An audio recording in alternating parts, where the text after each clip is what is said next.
आप कहानियां भी लिखती हैं, जी। तो कहानियों में आपको अगर फिक्शन की बात करें तो आपके इंस्पिरेशंस कौन है? फिक्शन में बहुत सारे लोग, आई मीन एक तो मैंने मंटो साहब की तो फिल्म की है, जी। बहुत, और उनकी जो मेरी फेवरेट ठंडा। कहानी थी उसमें मैंने काम भी किया है, तो ऑफ कोर्स ठंडा। आई थिंक मैं जितना आपसे बात कर रही हूँ मुझे लगता है कि मैं काफी लकी रही हूँ इस मामले में।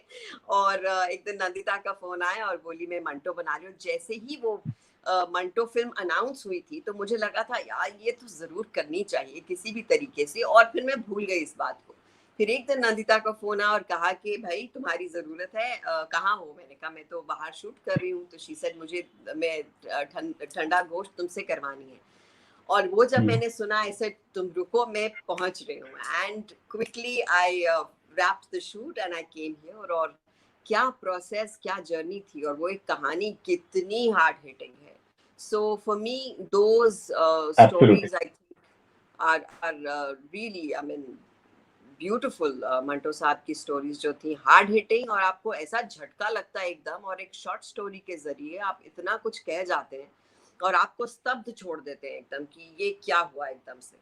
सो चाहे वो खोल दो हो, चाहे वो ये हो, चाहे Kali Salwar, I mean all of them such beautiful stories. Toba Tek Singh. Toba Tek, of course Toba takes it, yes. तो तुमने जी। तो मंटो मंटो के कोई पैसेजेस अगर आपको याद हो या आपको पसंद हो, अगर आप हमें कोई सुनाना चाहें, बिकॉज उनके तो पैसेजेस यहाँ पे उसमें भी एक कमाल की शायरी भी है। यस, बट मंटो साहब की मुझे सिर्फ कहानियां याद हैं अनफॉर्चुनेटली। लेकिन मुझे उनकी जो फैज साहब का जो मंटो के एंड में हमने एक गाना यूज किया था, बोल के लब आजाद है।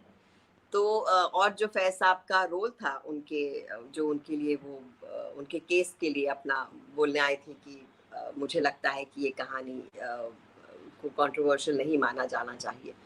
तो फैज साहब से के बारे में मैं आपको कुछ पर्सनल बिल्कुल। इंसिडेंट बिल्कुल। बताना चाहती हूँ कि मैं लाहौर गई थी ओमपुरी जी के साथ, और हम लोग प्ले करने गए थे तेरी अमृता पंजाबी का प्ले। और फैज साहब से मेरी जो मेरा इंट्रोडक्शन रहा वो बड़ा इंटरेस्टिंग था। बचपन में हमने एक पाकिस्तानी सीरीज देखा था धूप किनारे, और उसमें एंड टाइटल्स में एक गाना आया करता था। सो रात यूं दिल में तेरी खोई हुई याद आए, जैसे चुपके जैसे वीराने में चुपके से बाहर आ जाए। So it was a beautiful शेर, और मुझे लगता था इससे ज्यादा रोमांस और इससे ज्यादा प्यार कोई क्या बयां करेगा। और फिर हम लोग तब मुझे पता चला कि ये फैज साहब की कविता है और का शेर है। और फिर हम जब वहाँ गए तो फैज साहब की दो बेटियाँ, और उनका जो घर था वो म्यूजियम में बनाया गया, उसे म्यूजियम में ट्रांसफॉर्म किया गया है। और वहाँ पर जाकर एक एक उनकी सब मोमेंट्स जीना, उनकी किताबें, उनकी लिखी उनकी टी शर्ट्स, वो उनके मतलब किताबों की टी शर्ट्स बनाकर खास रखी हुई थी। और इतना खूबसूरत एक्सपीरियंस रहा उनकी बेटियों से मिलने का। इनफैक्ट मंटो साहब की बेटियों से मिलने का बहुत बहुत एक प्यारा एक्सपीरियंस रहा। आज भी हम लोग बातें करते हैं। और जब उन्होंने मंटो देखी तो मुझे खास फ़ोन किया कि तुम्हारा काम बच्ची बहुत अच्छा लगा। आई एम एक्चुअली वेटिंग कि कभी इन लोगों से फिर मुलाकात हो और फिर हम लोग रूबरू हों। बहुत प्यारे लोग हैं, बहुत प्यारे वक्त थे वो। And so yes, I mean I can say it's been beautiful to just connect with these people with such amazing backgrounds.